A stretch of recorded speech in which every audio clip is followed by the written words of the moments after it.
It's a special honor to be here today to celebrate the pioneers of television in Africa.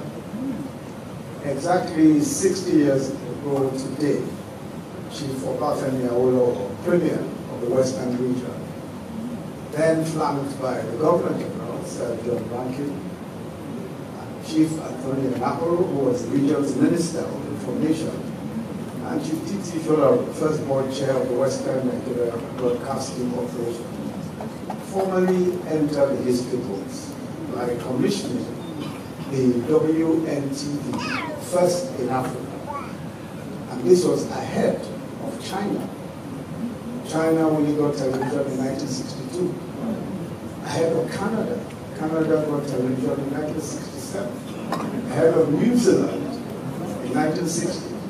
And several European countries, including the Netherlands, who only got television in 1960. Ireland in 1961.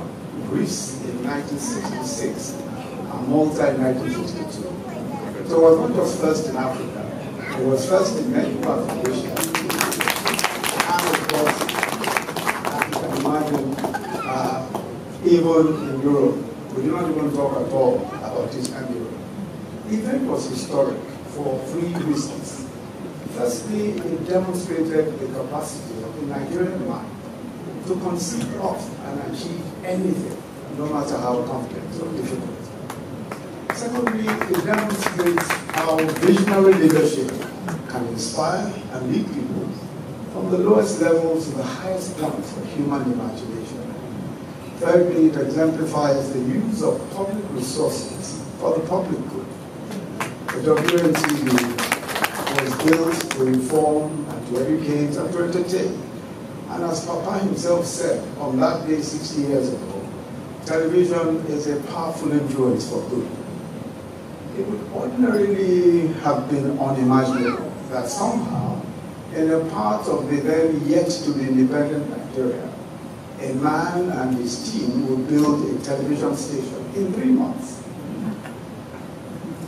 The first, as we have seen in many parts of the world. But for the man it was, Papa Obafemi Awolowo, it wasn't so surprising, because he had laid out a plan for the rapid development of the Western region, which included physical infrastructure and human capacity development. The plan included free and compulsory education.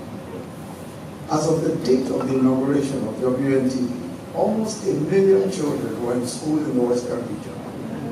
41% of the Western region's budget was spent on education.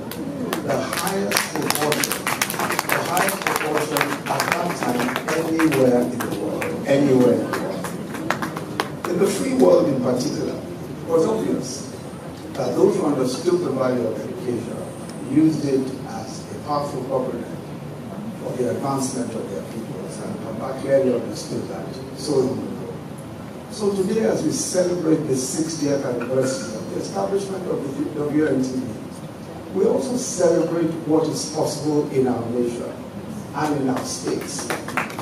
We celebrate also what vision, hard work, and a commitment to the public good can do. But as Ambassador Parumi has said, the celebration of a phenomenal achievement in 1959 would be wasted unless we recognize that the achievement represents sturdy shoulders for us to stand on, and that today we can do more. And that the vision of Awo was to build a people capable of excelling beyond even his own achievements. Every generation has a historic responsibility to reach for the highest peaks that human capacity can achieve. Today, we are the most advanced moment in science, in technology, and innovation in human history. The mobile phone, the smartphones that you have in your hands, have more computing power than all of the computing power that the Apollo spaceship that took men to the moon had in 1969. Today, every smartphone has more computing power than all that the Apollo spaceship had in 1969. So all things are possible, and we are able. Let us be inspired by Papa's words that our only limit is our imagination. Congratulations to the Foundation for Ibadan Television, and to all of us, friends, family, and admirers of the pioneers. Thank you very much. God bless you.